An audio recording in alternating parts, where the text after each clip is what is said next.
Bueno, entonces quiero decirle que hay 17 preguntas. Y si respondemos las 17 y no almorzamos, ¿están de acuerdo? No, ok, listo. Bueno, no, algunas preguntas pues son muy enfocadas a temas muy específicos de cada una de las conferencias, entonces muy posiblemente de acuerdo a la conferencia o de acuerdo a la pregunta, pues cada uno de ustedes intervendrá. Sin embargo, siéntanse libres de intervenir o de aclarar y dar también su punto de vista sobre otra respuesta que ya hayan compartido. Entonces yo quiero empezar con esta que dice, ¿cómo podemos ayudar como iglesia al pastor para que no se distraiga de su labor de predicar la palabra?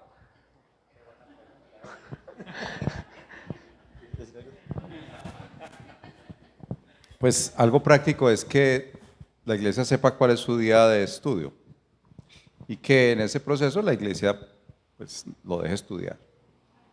Sí, es muy sencillo, pero es muy práctico, es la verdad. Sí, porque pues yo sé que hay necesidades que debe atender el pastor también. Pero si ustedes saben, todos los jueves el pastor prepara el sermón, pues ese jueves, a menos que haya una urgencia, ¿cierto? Pues no lo llamen, no lo molesten. Diría eso como algo práctico. Bueno, yo creo que es complejo porque, bueno, se acaba de enseñar en la predicación, pero en la práctica es difícil. Es decir, la iglesia constantemente genera, crea cierto tipo de cargas y distracciones para la vida ministerial, para la vida del pastor o de los pastores. Quisiera que estuviéramos hablando de, aunque actualmente solo hay un pastor, quisiera que estuviéramos hablando de pastores. Um, yo creo que lo primero es tener claro que precisamente el Señor invita a la iglesia a construir los ministerios y específicamente están los servidores, los diáconos en medio de la iglesia, para que asuman digamos, ese tipo de actividades, responsabilidades que se pueden coordinar con el ministerio pastoral, pero que pueden ser ejecutadas y que le pueden descargar, digamos, trabajo o distracción puntualmente a los pastores en medio de la comunidad. Creo que eso es muy importante, que nosotros podamos entender que la función de la predicación, de la oración, es de un valor incalculable para la iglesia. Creo que a veces se ha desestimado eso. Creo que el punto es ese. El punto no es que el pastor no pueda acompañar o estar en diferentes situaciones de la comunidad de fe. No estamos diciendo eso. O sea, que lo único que hace es sentarse y preparar un sermón y ya. No, y por eso el énfasis dentro de la enseñanza no estaba solamente en términos de la predicación desde el púlpito, sino de la enseñanza en medio de la iglesia.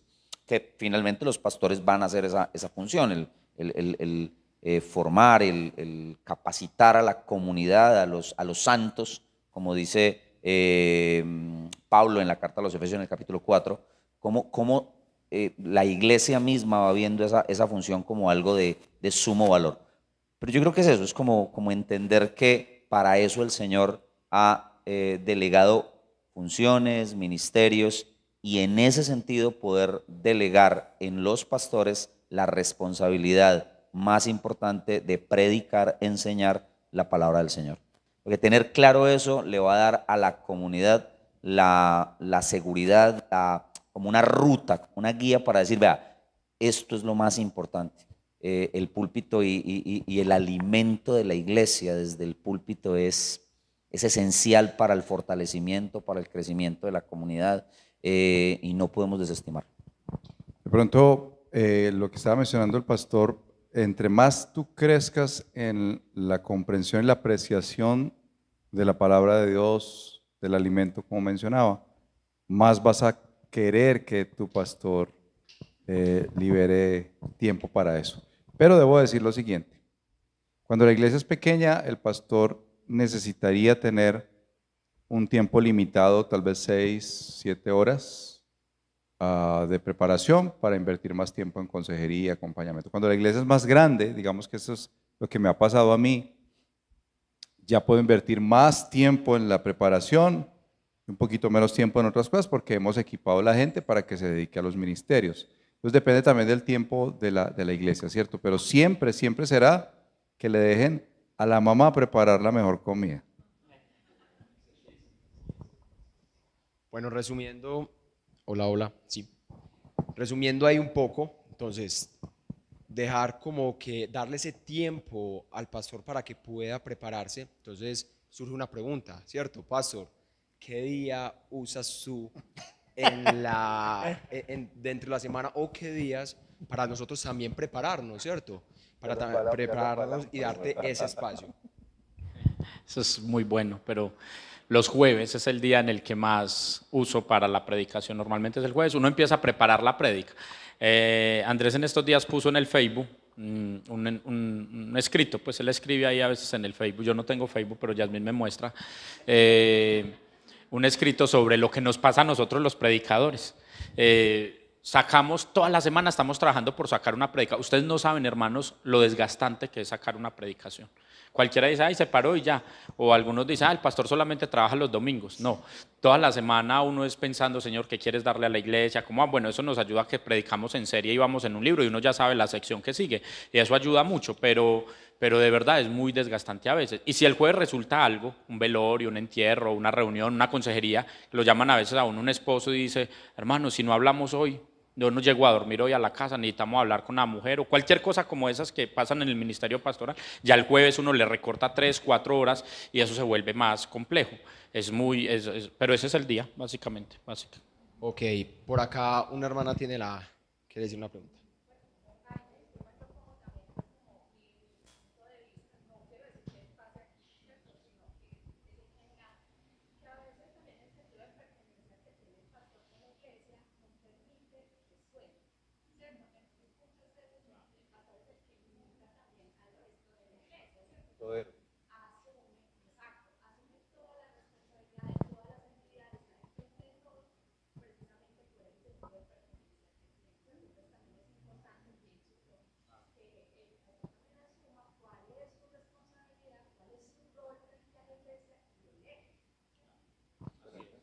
Puedo decir algo con razón a eso. ¿Cuál es tu nombre? Lady. Gracias, Lady, por ese comentario, porque creo que es muy importante, sobre todo para nosotros. Ve que la exhortación ahorita, aunque estaba muy enfocada a nivel de iglesia, es una exhortación que también le caía al pastor en este caso, que es el que está a cargo de la... Lo que pasa es que esa es la parte más grande que pude agarrar aquí. Porque sí, porque es un concepto o es algo que tiene que tener claro la comunidad de fe, incluido el pastor. La comunidad necesita darle la importancia a la preparación y a la formación y al estudio de la palabra de Dios, pero el pastor es el primero que tiene que trabajar ese aspecto en su propia vida, el tiempo que le va a dedicar a la preparación de la palabra y del tiempo en el que necesitará formar para poder delegar en otros las diferentes funciones de la iglesia. Y vuelvo a lo mismo, eso no quiere decir que el pastor no esté al tanto, no sé, cuando unos, digamos, quienes vivimos el ministerio pastoral, estamos conscientes, somos conscientes de que mantenemos pendientes de muchas cosas dentro de la comunidad de fe, pero entender que la prioridad está en la predicación de la palabra, en la enseñanza de la palabra, porque eso es lo que le va a dar de verdad estabilidad a la iglesia. Otra vez, uno puede estar pendiente de cuestiones administrativas, o sea, uno puede saber cosas administrativas, pero cuando uno se mete en eso tanto y eso le roba al teólogo, le roba no, entonces se enfoca uno tanto en eso, obviamente se distrae de lo más importante, de lo que es esencial. Y se los decía anoche en la predicación, en el segundo punto de la predicación, lo que le da el fundamento a la iglesia definitivamente es el evangelio. Eso es lo que hace que la iglesia se pueda construir con bases sólidas. De resto, las actividades, los programas, todo lo que nosotros podamos hacer es muy bonito y es muy chévere, pero eso no es lo que estabiliza la iglesia. Por eso la prioridad siempre tiene que estar ahí. Y, perdón, Seba, si uno puede, hermanos, pensar, desde el caso de nosotros, o uno puede ver eso, sacar de pronto una enseñanza que sea más emocional que bíblica y centrada en el Evangelio es fácil. Y hoy en día, digamos, con tantos medios que tenemos, es muy fácil entrar a internet y sacar una predicación o a la inteligencia artificial, ve, hágame 3 puntos o hágame un bosquejo, se lo hace de una, pero ¿qué pasa con ese tipo de comidas? ¿Cuánto demora de pronto hacer unos frijoles buenos con chicharrón, tajada, aguacate? Creo que eso no es un espacio como para comentar justo en este momento. No, no es lo mismo hacer arroz con huevo a la carrera que hacer unos frijoles con carne y tajada y arroz. Eso toma más tiempo. Entonces, queremos una buena alimentación para la iglesia, hay que invertir buen tiempo para hacerlo bien. Amén, amén. Bueno, otra pregunta. Dice, si no soy miembro de una iglesia, pero asisto a una, ¿estoy en pecado? Bueno, ya lo digo yo. Si no eres miembro de la iglesia, asistes a ella, la pregunta es ¿por qué no eres miembro de la iglesia? No tanto si estás en pecado o no, sino ¿qué te impide hacerte miembro de la iglesia? Visible, comprometido, haya curso o no haya curso. Es muy importante decir, yo quiero que confirmen mi fe como cristiano, vivir como creyente, ¿cierto? Y te diría que te estás perdiendo de la mejor parte de ser creyente. Vas a recibir, tomas lo que te gusta, pero como les decía, no es lo mismo estar casado realmente ante el Señor y ante esta sociedad y decir que esta relación exclusiva, ¿cierto? Este pacto exclusivo tiene tantos derechos, beneficios, bendiciones, bondades, que sencillamente la pareja que se unió, sencillamente se arrejuntó y decir que quieren los beneficios, pero no los compromisos. Bueno, esa pregunta cobra mucha importancia. Bueno, algunos sabrán por qué, de algunas situaciones que han pasado esta semana, y es, pero no sean chismosos, que no los mate el deseo de saberlo. Bueno, ¿cómo podemos parecernos cada día más a Jesús y al mismo tiempo desarrollar un carácter y personalidad, sabiendo que todos somos distintos?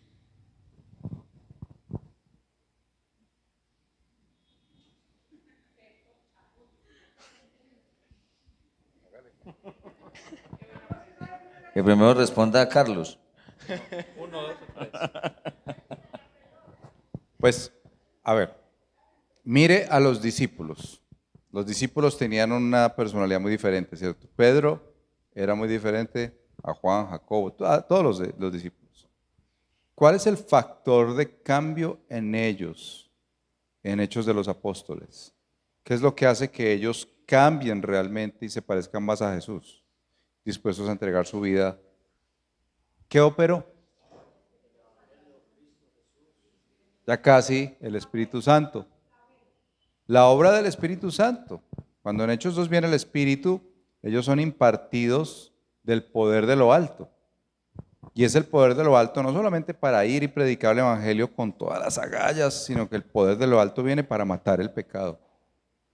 Para cada día transformarnos más a Cristo. Entonces yo le diría a usted qué es lo que hace el Espíritu Santo. Y la Escritura es muy rica para hablando del Espíritu, el fruto del Espíritu. Imagínese, alguien no va a perder su personalidad, pero el Espíritu le da amor, gozo, paz, paciencia, benignidad, bondad, fe, mansedumbre, dominio propio. O sea, el Espíritu obra de una manera sobrenatural, llevándonos a Cristo, a la obediencia de Cristo, a la palabra de Cristo. Entonces, es una obra que no es mía. No es como que Dios ya me salvó, entonces el resto yo me dedico a hacerlo, sino que es una obra del Espíritu. Y es en relación, como Pablo lo decía, juntamente con Cristo, la unión con Cristo, tu vida con Cristo, tu diario vivir con Cristo que va a transformar tu ser.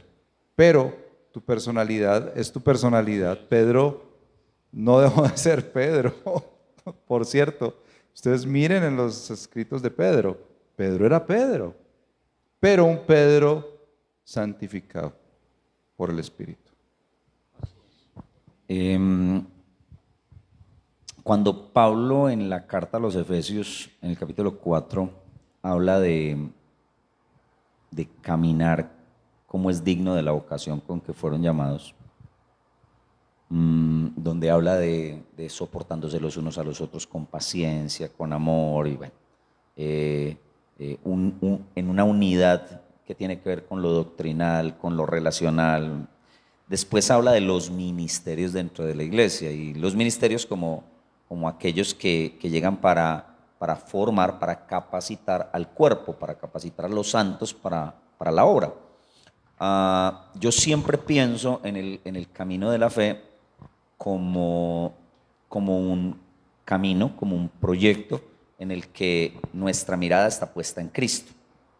Y estoy convencido, porque lo he vivido en la iglesia, lo veo todo el tiempo, de que nosotros estamos en el camino y siempre vamos a tener gente que viene detrás, a la par y delante de nosotros. O sea, esa es una realidad de la vida de fe que vamos a experimentar hasta que Cristo venga. O sea, eso no es una cosa que usted va a decir, ay, en algún momento vamos a pasar esa etapa. No, eso va a ser así. Usted siempre va a tener uno detrás, alguien que camina a su lado, que está más o menos caminando en el mismo, digamos, en la misma madurez, ¿sí?, en Cristo, y gente que va adelante. Ahora, la clave en medio de eso es cómo nosotros asumimos lo que dice Pablo ahí, que puestos los ojos en Jesús. Finalmente el proyecto de la formación de fe es que todos alcancemos la estatura del varón perfecto. O sea, que la mirada te fijas en Cristo. Más que nosotros en la iglesia fijamos la mirada en los demás. Entonces muchas veces miramos hacia atrás y decimos, mira dónde voy yo. Pero no caigo en cuenta que hay gente que va delante de mí. Si yo voy a mirar para atrás, no es para medir mi fe con él y decir yo estoy mejor. Si yo voy a mirar para atrás es para tenderle la mano y como familia de la fe caminar juntos para que los dos sigamos mirando a Cristo, porque el modelo es Cristo, el proyecto es Cristo. El proyecto no es el que va aquí adelante, es un poquito más santo que yo. No. Yo creo que la iglesia a veces cae en el error de compararse y de volver el camino de la fe una competencia. A ver quién llega primero. No, no se trata de quién llega primero.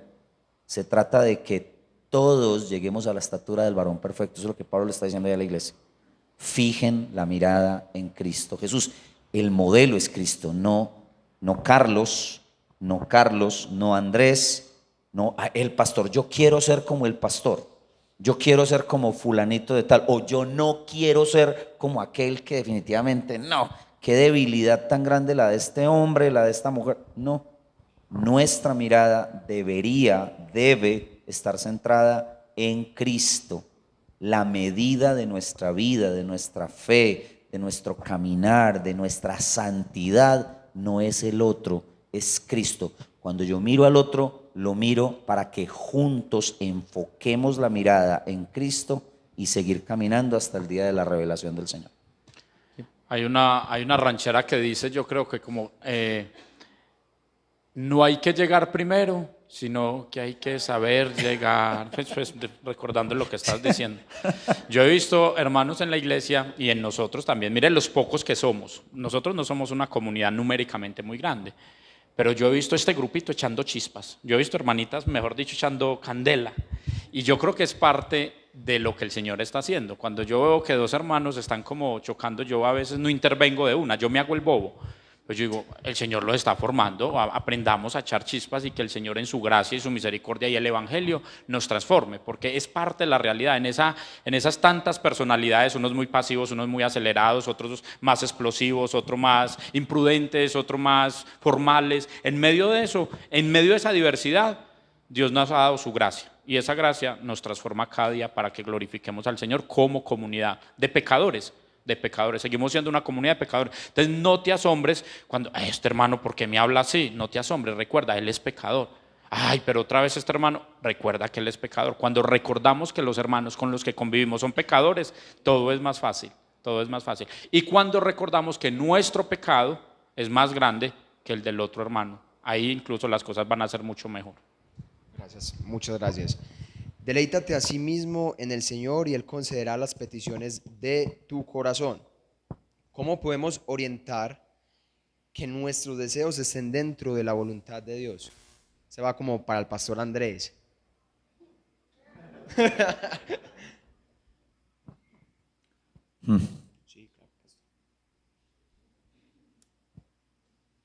Vea pues, este texto es similar, pero creo que el contexto ayuda un poquito más. ¿Ese es el salmo que me leíste?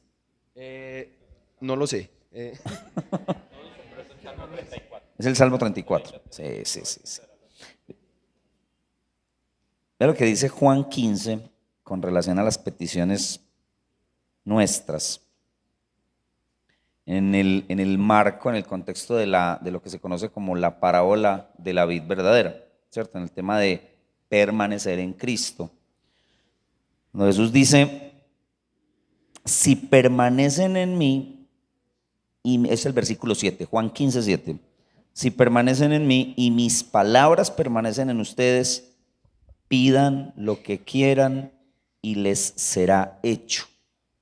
Y claro, uno puede juntar tanto el texto del Salmo 34 como este texto y pensar que uno puede pedir en los impulsos de su corazón lo que quiera y que Dios va a responder. Pero noten que la idea no está enfocada en el corazón, sino en Dios. Deleítate en el Señor, dice el Salmo 34. Y este dice, si permanecen en mí y mis palabras en ustedes. Al final, cuando nosotros estamos aferrados al Señor, cuando nosotros caminamos aferrados a su verdad y a su palabra, nuestras oraciones se van a conformar a la voluntad de Dios. Al final nosotros oramos, le pedimos al Señor, no para que se cumplan los caprichos de nuestro corazón, los deseos de nuestro corazón, sino para que nuestro corazón se conforme a la voluntad de Dios. Poder comprender la voluntad de Dios, lo que es bueno, lo que es agradable, lo que es perfecto para Él, para su gloria, para su alabanza, y en esa medida poder decir, Señor, yo quiero, yo anhelo tu voluntad. Entonces, no se trata, y noten, no se trata de que sean los caprichos del corazón del ser humano, sino la capacidad de depender del Señor, de rendir el corazón delante de Él para conocer su voluntad y para amar su voluntad. Entonces, cuando hablábamos ahorita del corazón y de los deseos del corazón, generalmente los deseos del corazón de los seres humanos están relacionados con deseos y pasiones pecaminosas. Cuando lo rendimos a los pies de Cristo, cuando somos guiados por la verdad del Señor, nuestros deseos, nuestros anhelos se van a ir conformando a la voluntad de Dios. Amén. Otra pregunta y es, ¿podrían por favor explicarnos Mateo? Bueno, aquí cuando la seleccionamos, bueno, ahí se movió. ¿Podrían explicarnos por favor el libro de Mateo, capítulo 18, versículo 18, ya que muchas veces se toma como que la iglesia tiene poder, como para oraciones de intercesión? ¿Lo podemos leer de nuevo, por favor?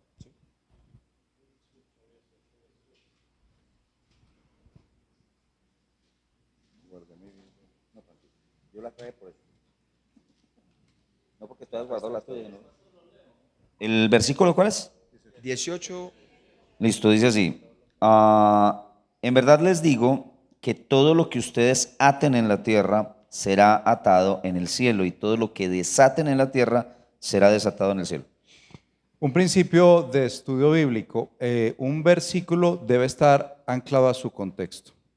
No lo puedes sacar de ahí, ¿cierto? Tiene que estar completamente conectado. Eso es como si tú fueras a leer, no sé qué libro quieres leer. Si te gustó García Márquez, de pronto alguna vez leíste 100 años de soledad, y sacas una estrofa de ese libro y dices, de esto se trata 100 años de soledad. ¿Tú podrías decir eso? ¿Cierto que no? Tendrías que leer todo el libro y entender de qué se trata. Así pasa con la escritura también. Tienes que leer el contexto y darte cuenta que está en un contexto en el que Jesús está hablando del ejercicio de disciplina eclesiástica, de perdonar al hermano, de ir por la oveja perdida, de que el Señor te perdona a ti una deuda tan gigante que tú tienes que perdonar a otros. Entonces, todo ese contexto es, tú tienes el poder, iglesia, miembros de la iglesia, extender el perdón. Tienes el poder para ir y buscar al que está extraviado y representar la misericordia y el amor de Cristo. Entonces, ese versículo deja ver cómo el Señor, en su infinito amor y misericordia, delega a su iglesia una tarea tan importante como es mostrar sus virtudes, que podríamos resumir en amor y verdad. ¿Cómo ejerce la iglesia el amor y la verdad? Eso es una autoridad que Dios le dio. Prácticamente cuando tú retienes el perdón, cuando tú retienes, y eso es lo importante de la iglesia, el ejercicio de ir y buscar al hermano que está en pecado, realmente tú estás fallando ahí como iglesia. Necesitas recordar esa verdad, que Dios nos ha dado esa autoridad. No es para pedir otras cosas, eso está atado a este texto que tiene que ver con la disciplina y la restauración del hermano que peca. Voy a agregar algo ahí, ese texto que nos acaban de preguntar, que fue muy buena la pregunta. Yo creo que es uno de los textos que más mal se interpreta hoy en las iglesias, que más mal se descontextualiza completamente, porque como ya el pastor Carlos nos dijo, el texto no está hablando de intercesión, no de ese tipo de intercesión, o no está hablando de guerra espiritual. Cuando decimos ese texto, por ejemplo, que es para atar y desatar, y que todo lo que yo desate en el cielo se desata en la tierra, y todo lo que ate en la tierra se ata en el cielo, lo usamos, como el pastor Carlos decía, o se usa en muchos contextos muy mal, para hacer guerra espiritual, para pelear con demonios, para ese tipo de cosas que en el contexto no es así. Entonces, estamos hablando de un contexto de disciplina eclesial.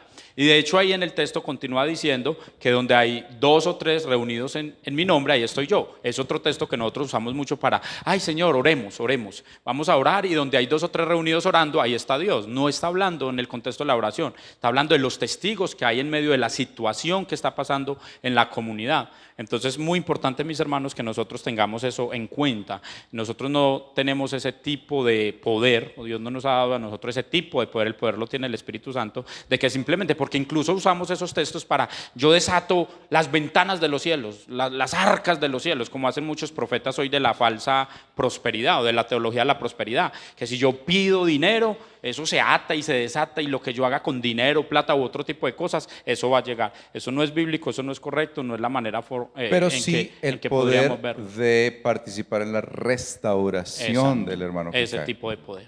Yo creo que hay una cosa en ese pasaje, y lo dijo Carlos ahorita en la exposición del tema de la disciplina, que debería nosotros de verdad animarnos a construir una comunidad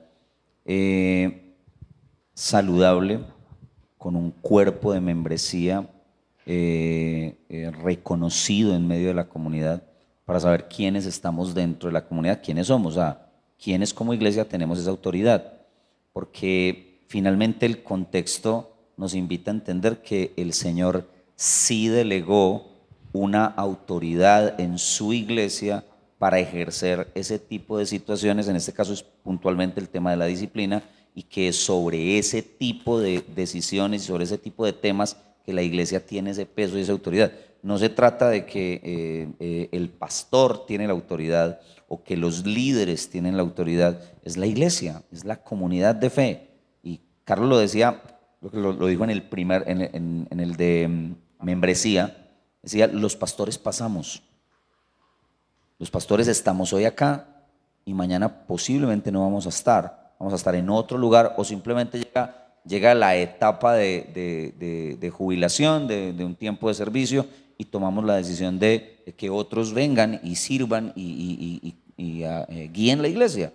Pero la que sigue es la iglesia, o sea, la comunidad de fe es la que sigue, y es la que tiene esa autoridad que el Señor le ha delegado para edificarse, para construirse, para cuidarse.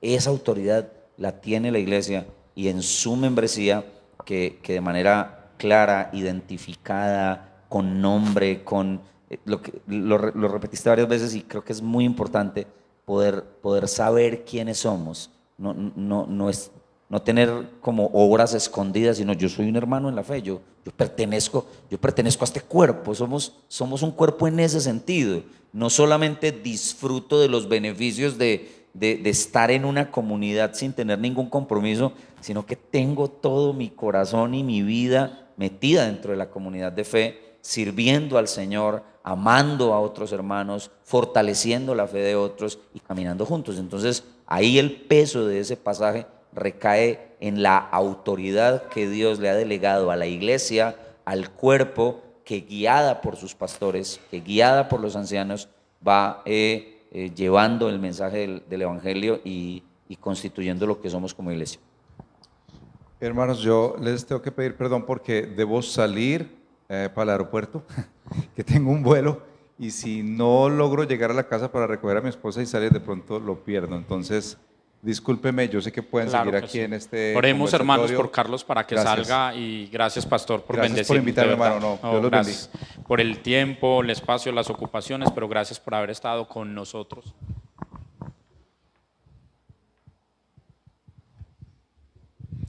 Señor, gracias por la vida del pastor Carlos Mendivelso, gracias porque es un hombre sensible a tu voz, ama tu palabra, Señor.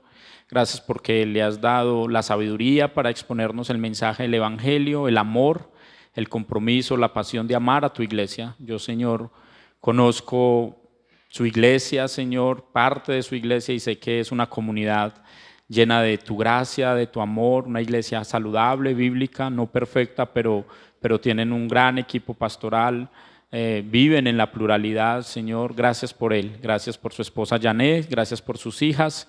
Señor, guárdalo, llévalo con bien. Hoy nos sentimos tan honrados y tan bendecidos de que él pueda haber estado con nosotros, Señor. Yo te agradezco porque es tu gracia con nosotros a través, Señor, de su vida. Lo bendecimos, bendecimos su iglesia, bendecimos su vida, y llévalo con bien, Padre, en el nombre de Jesús. Amén y amén.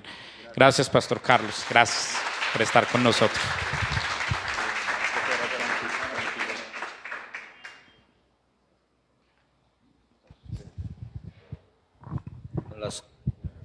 Las preguntas que tengan que ver con las exposiciones de Carlos ya mueren ahí, ¿no?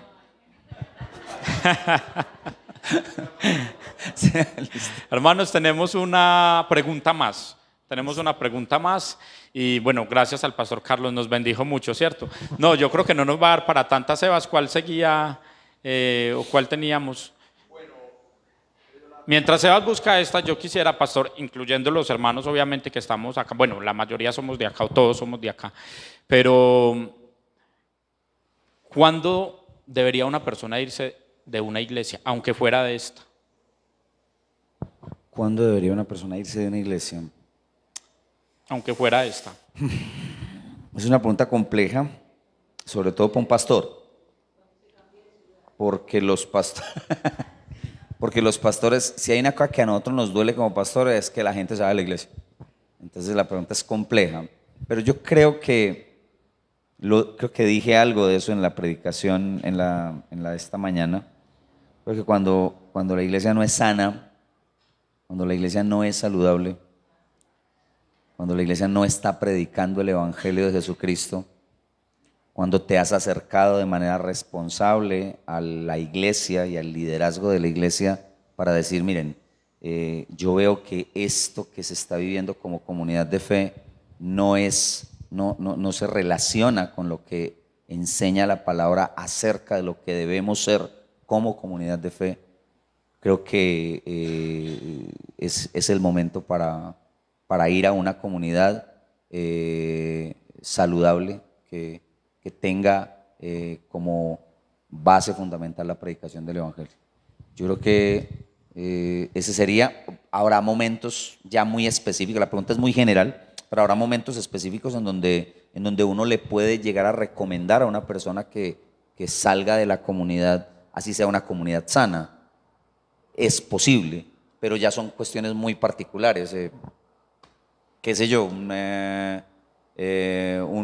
hermano de la iglesia que tuvo una diferencia, digamos que tuvo un divorcio, pongámoslo en esos términos, y los dos son de la comunidad, y continuar juntos dentro de la comunidad en medio de una situación tan difícil, creo que no es fácil, es muy complejo. Entonces uno podría decirle al hermano o a la hermana, está bien, creo que puedes buscar una comunidad donde buscar al Señor, siempre uno tratando de de buscar la restauración y la reconciliación entre las partes, pero que evidentemente en situaciones extremas sería difícil, sería complicado, entonces uno podría recomendar ahí. Pero otra vez, ahí yo creo que ahí ya es más un tema de cuestiones específicas, de cosas puntuales. En lo general, si la iglesia no es una iglesia sana, corran. O sea, yo no me voy a cansar de decir eso, lo he dicho a mi iglesia. El día que ustedes vean que yo estoy predicando, enseñando algo que no tiene que ver con la verdad de la palabra de Dios, huyan de nosotros, de mí específicamente. Y también hay que tener mucho cuidado porque a veces no es solo un tema de la predicación, de la enseñanza, sino de cómo las cosas que no son verdad se han vuelto comunes dentro de la vida de la comunidad de fe. Por ejemplo, lo que mencionaba ahorita Carlos como una de las cuestiones prácticas desde la escritura con relación a la disciplina. Piensen en esa iglesia en la que el tipo está con la esposa del papá y no están haciendo nada.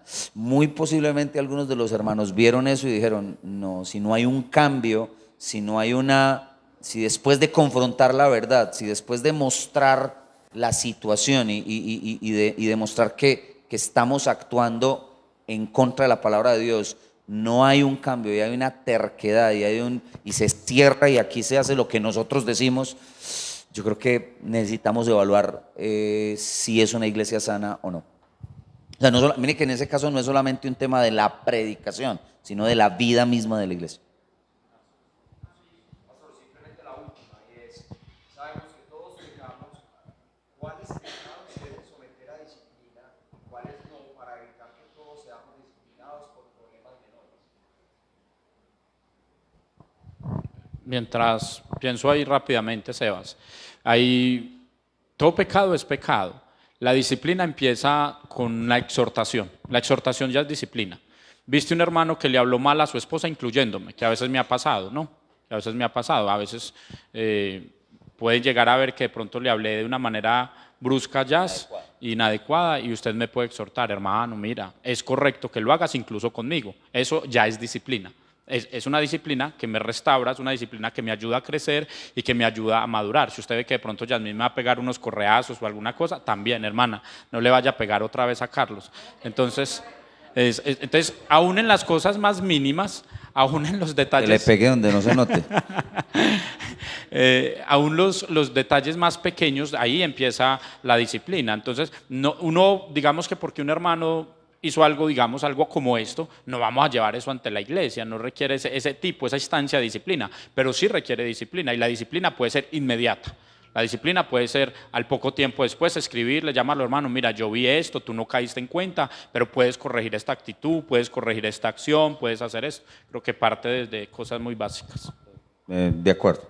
Porque todo pecado requiere disciplina de parte del Señor, solo que obviamente hay niveles de disciplina. La sola confrontación, la sola exhortación, el solo decirle a alguien, mira, tú has pecado y necesitas arrepentirte, esto que hiciste está mal, la palabra del Señor nos muestra, nos dice que esto está mal, solo eso ya de por sí tiene un elemento de disciplina y de confrontación de la verdad. Obviamente habrá casos que son mucho más profundos, mucho más extremos. Entre más escandaloso sea el pecado, y ese es otro de los elementos que uno tiene que tener ahí, entre más escandaloso sea el pecado, entre más implicaciones tenga de la comunidad de fe, pues obviamente va a tener escalas mucho mayores. Una cosa es lo que podemos conversar el hermano y yo, y otra cosa es que lo que haya hecho yo, que sea pecaminoso y que haya afectado al cuerpo, tenga que llevarse a otro nivel. Porque puede ser que el hermano me diga, mira, yo te exhorto porque has cometido adulterio, ¿cierto? Y entonces yo diga, uy, sí, me arrepiento y ya muere ahí. Si esa situación es una situación de un liderazgo de la iglesia, del ministerio de la iglesia, hay arrepentimiento, hay confesión de pecado, hay todo lo que tú quieras, pero necesita un proceso de restauración, de de confrontación, de sanidad del corazón de la iglesia. Porque entre más escandaloso sea el pecado y entre más, lo que pasa es que no quiero utilizar la terminología alta, pero entre la posición de la persona que haya cometido el pecado sea de mayor influencia, liderazgo dentro de la iglesia, va a requerir una actuación o una atención mucho más profunda de la comunidad. Un pastor que piensen en eso, el hermano X que no lo conoce absolutamente nadie, que viene a la iglesia, que está ahí y que le grita a la esposa, y se dieron cuenta 3 o 4 hermanos, se puede corregir de una manera mucho más fácil. Pero si es el pastor el que le grita a la esposa delante de los hermanos, tiene otro nivel, ¿entienden? Sí, y no estamos diciendo que el pastor sea más que el hermano, no, estamos diciendo que por la posición que tiene dentro de la comunidad de fe, tiene una mayor responsabilidad. Lo que Santiago dice en su carta en el capítulo 3, no nos hagamos maestros los unos de los otros porque recibiremos mayor condenación. Si tú tienes una posición de liderazgo dentro de la iglesia, esa posición te demanda una responsabilidad mayor dentro del cuerpo de la iglesia. Y deberíamos de sentirnos, hermanos, seguros, deberíamos de sentirnos seguros, y lo digo yo que no es fácil, pero debería ustedes como hermanos de la iglesia sentirse seguros en exhortarme a mí.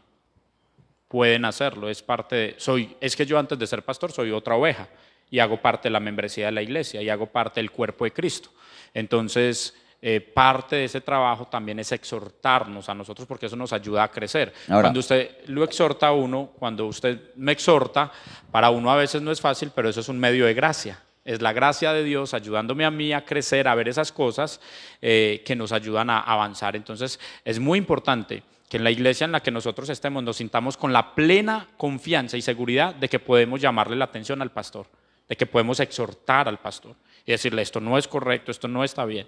Pero si usted no siente esa confianza conmigo, entonces hay algo que hay que trabajar ahí. No sé si de mi parte o de parte de ustedes, pero hay algo que trabajar. Todos deberíamos sentirnos con la seguridad de poder exhortar a cualquier hermano, incluyendo los líderes.